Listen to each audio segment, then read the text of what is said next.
அவரு டவுட் இல்லை. அவர் பாருங்க, அவர் சிம்பிள் சிட்டி தான் அவருடைய அடையாளமே. சார் சொன்ன மாதிரி அவ்வளவுதான். கண்டிப்பா சர்வேல்ங்கிறாரு, சாதாரண விஷயம் இல்லை சார். அவர் இன்டர்னல்ல இருந்து சொல்றாரு.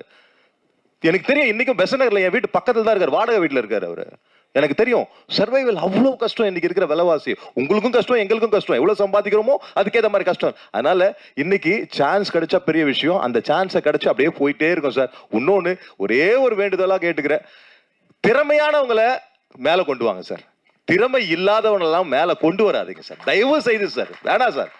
நடிப்பு சாதாரண விஷயம் இல்லை சார். நான்லாம் உயிரெல்லாம் விட்டுருக்கேன் சார், நிறைய ட்ரிப்பு அழுது இருக்கேன் சார் நைட்ல வலி தாங்காம. சும்மா 30 வருஷமா நான் தமிழ் மட்டும் இல்லாம தெலுங்கு, கன்னடா, மலையாளம், ஹிந்தி, பெங்காலி வரைக்கும் நிறைய படங்கள் நடிச்சிருக்கேன் சார். எல்லா படத்துலயும் நடிச்சிருக்கேன் சார். நிறைய இடத்துல உயிரெல்லாம் போயிடும் அவ்வளவுதான் அப்படிங்கிற மாதிரி. 8 தையல் போட்டு நெக்ஸ்ட் இங்க சூர்யா ஹாஸ்பிட்டல் தையல் போட்டு திருப்பி போய் பக்கத்துல நின்றுருக்கேன் sir. Sir shot ready sir, இன்னைக்கு பட்ஜெட் அவ்வளவுதான் சார், நீங்க விட்டீங்கன்னா நாளைக்கு எல்லாம் பிரச்சனை. வாங்க sir, okay sir, one more அப்படிலாம் நடிச்சிருக்கேன் சார்.